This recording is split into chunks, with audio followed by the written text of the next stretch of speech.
రేవంత్ రెడ్డి తెలుసుకోవాల్సినటువంటి విషయం ఇంకోటి కూడా ఉన్నది. అదేందో కూడా చూపిస్తా. ఒకసారి ఈ వీడియోను చాలాసేపు చూపించలేను, 2 నిమిషాలు ఉంది. TV9 వాళ్ళకి సంబంధించినటువంటి వీడియో ఇది. ఇగో ఈ వీడియోలో క్లియర్గా ఎంతో మంది అమరులయ్యారు. మీరు ఇంతకాలం 13 ఇందులో క్లియర్గా ఉన్నది. ఇది తెలంగాణ రాష్ట్రము వాళ్ళు ప్రకటించే సందర్భంగా ఆ సందర్భంగా వచ్చినటువంటి వీడియో ఇది. ఇది ఎప్పుడు అయిందంటే ఈ ఇంటర్వ్యూ 2013లో ఇంటర్వ్యూ జరిగింది. జూలై 30వ తారీఖు 2013 at 11:20 PM in KCR residency. Night 11 గంటల 20 నిమిషాలకు ఈ ఇంటర్వ్యూ జరిగింది. దీనికి సంబంధించి నెల్లుట్ల కవిత అని చెప్పేసి ఒక సీనియర్ జర్నలిస్టు ఈవిడ ఆ ఇంటర్వ్యూ చేసింది. ఆమె ఒకసారి ఏం మాట్లాడిందో, ఆ రోజు కేసీఆర్ ఏం మాట్లాడిండు, తెలంగాణ సమాజం ఏం తెలుసుకోవాలి, ఇప్పటి యువతరం ఏం తెలుసుకోవాలి, ఇప్పటి యువకులు ఏం తెలుసుకోవాలి, రేవంత్ రెడ్డి నుంచి ఏం తెలుసుకోవాలి, కేసీఆర్ నుంచి ఏం తెలుసుకోవాలి, ఒకసారి ఈ వీడియో చూడండి, మీకు అర్థమవుతుంది. ఇగో మీరు ఇంతకాలం 13 ఏళ్ల పాటు పోరాటం చేశారు, ఎంతో మంది అమరులయ్యారు, మీరు కూడా అవమానాలకు గురయ్యారు, ఆటుపోట్లకు గురయ్యారు. ఒక్కసారి ఈ క్షణం కనుక మీరు వెనక్కి తిరిగి చూసుకుంటే ఏమనిపిస్తుంది ఇన్నేళ్ల పోరాటంలో? ఇంగ్లీష్ లో ఒక ప్రావర్బ్ ఉంటుంది కవిత గారు, pains are forgotten when gains come అని చెప్పి. నిజానికి ఒక సన్నివేశం తలుచుకుంటే ఒళ్ళుగా గుర్పొడుస్తుంది. అమరులు చనిపోయినటువంటి సందర్భంలో చాలా ఏడ్చినా, నేను చాలా దుఃఖపడ్డాను. అనేక కళ్ళనీళ్ళ పర్యంతమే కూడా ఏడ్చినటువంటి సందర్భాలు ఉన్నాయి. ఎందుకంటే ఎక్కడ ఒక చిన్న చురుకు అంటితేనే మనం అమ్మని మొత్తుకుంటాం, పెట్రోల్ పోసుకొని కాల్చుకోవడం అని మామూలు విషయం కాదు. తమ ప్రాణాన్ని అంత ఆలోచన చేయడం వల్ల అది డెఫినెట్లీ చిన్న విషయం కాదు. మీరు ఒకసారి ఆయన కళ్ళల్లో చూడండి, నీళ్లు కనపడతా ఉన్నాయి. అమరవీరుల గురించి మాట్లాడినప్పుడు, తెలంగాణ ప్రాంతం గురించి మాట్లాడినప్పుడు నాకు ఒళ్ళు గగ్గురు పొడుస్తూ ఉంది అది వింటూ ఉంటే. తెలంగాణ ప్రాంతం గురించి మాట్లాడినప్పుడు, ఇది చేసినప్పుడు ఆయన కళ్ళల్లో నీళ్ళు వస్తూ ఉన్నాయి. తెలంగాణ మీద ప్రేమ ఉన్నోడికి, ఈ ప్రాంతం మీద ప్రేమ ఉన్నోడికి ఆ రకమైనటువంటి ఎమోషన్ ఉంటుంది. రేవంత్ రెడ్డికి ఏమి ఉండదు ఇట్లాంటివి. ఎన్నడన్నా మనం చూసినామా? ఎన్నడన్నా అమరవీరుల స్తూపానికి నివాళులు అర్పించడానికి చేతులు రాలే నీకు ముఖ్యమంత్రి అయినాక.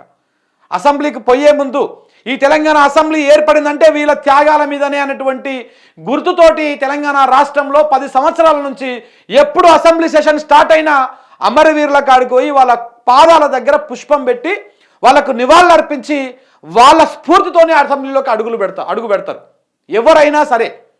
కానీ తొలిసారిగా ఈ ప్రభుత్వం ఏర్పడ్డాక, ఈ దుర్మార్గమైన ప్రభుత్వం ఏర్పడ్డాక అమరవీరుల దగ్గరికి పోలే ఈ ప్రభుత్వం, ఈ ముఖ్యమంత్రి పోలే.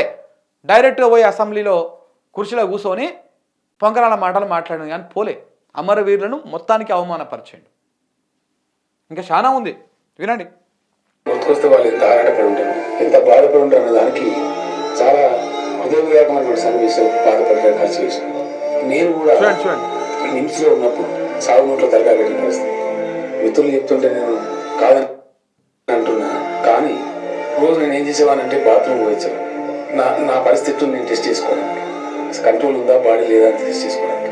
ఆ చివరి రోజుకు ముందు కండ్ల నిండా నీళ్ళు కనపడుతూ ఉన్నాయి. రాష్ట్రం మీద ప్రేమ ఉన్నోడికి ఆ రకమైనటువంటి ఎమోషన్ ఉంటుంది.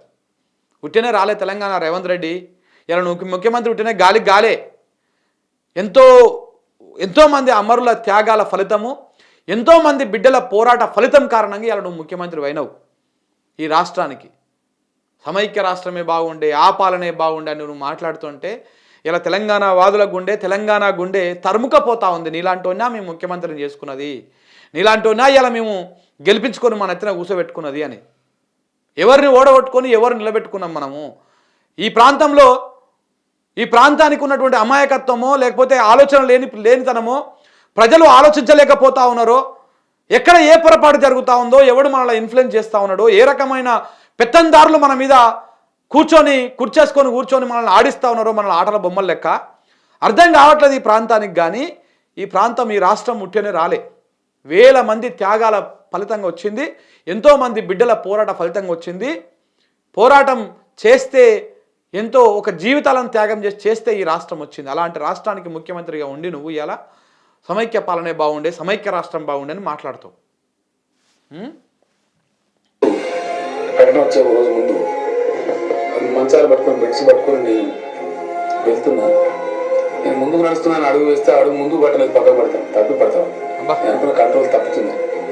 ఆ రోజే అప్పుడు ఉద్యోగ సంఘాల జేఏసీ నేత స్వామి గౌడ్ గారు, ఇతర మిత్రులు జయశంకర్ గారు కూడా వచ్చి నా మాట వినవా, నువ్వు చచ్చిపోతే ఎట్లా, నేను చెప్పిన ఎందుకో సార్ నాకు డౌట్ వస్తూ ఉంది, నాకు మా ఇంట్యూషన్ సేస్ మంచి జరగబోతుంది తెలంగాణ కన్నా అనుమానంగా ఉంది, కాబట్టి ఒక్కరోజు టైం ఇవ్వండి దయచేసి, నేను ఆత్మభారంతం వస్తాయి ఒక్కరోజు, రేపు మీరు చెప్పినట్టు వింటా అని చెప్పి అనుకున్నట్టుగా, ఆశించినట్టుగా, నా ఇంట్యూషన్ చెప్పినట్టుగా, అంతరాత్మ చెప్పినట్టుగా 3 గంటల కల్లా చిదంబరం గారు కాంటాక్ట్ రావడం, మీకు ఏం కావాలని అడగడం, తీర్మానం ఆ రోజు వాస్తవాన్ని ఏం చేస్తున్న ప్రకటన జయశంకర్ గారు నిమిషంలో రాసిందే ఆ ప్రకటన.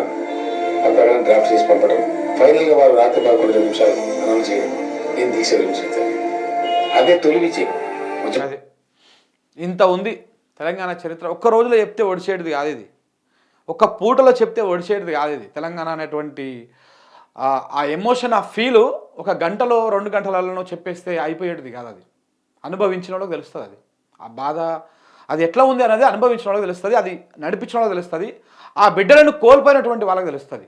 అంతేగాని ఈ విధంగా ఉమ్మడి రాష్ట్రమే బాగుంటుండే, సమైక్య పాలన బాగుంటుండే, ఇలాంటి చిల్లర మాటలు మాట్లాడుతుంటే నీకు తెలియదు ఈ ఫీలింగ్, ఆ ఎమోషన్ మీద నీకు తెలియదు.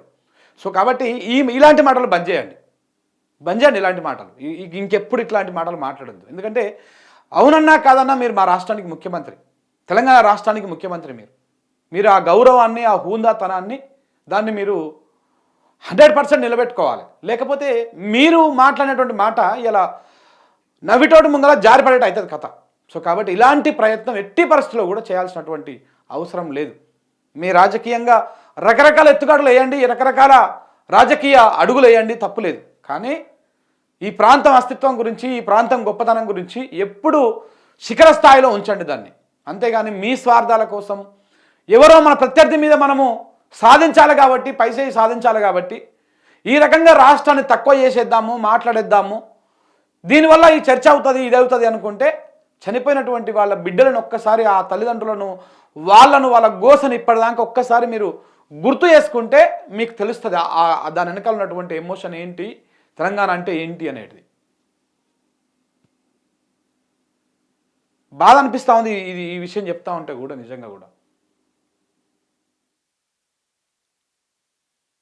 తెలంగాణ అనేది ఒక ఎమోషన్, గుర్తుపెట్టుకోండి. చాలామంది మాట్లాడుతూ ఉంటారు, ఏదేదో మాట్లాడుతావు, లాస్ట్కి జై తెలంగాణ పెడతారు. అది తెలంగాణ అనేది ఎమోషన్.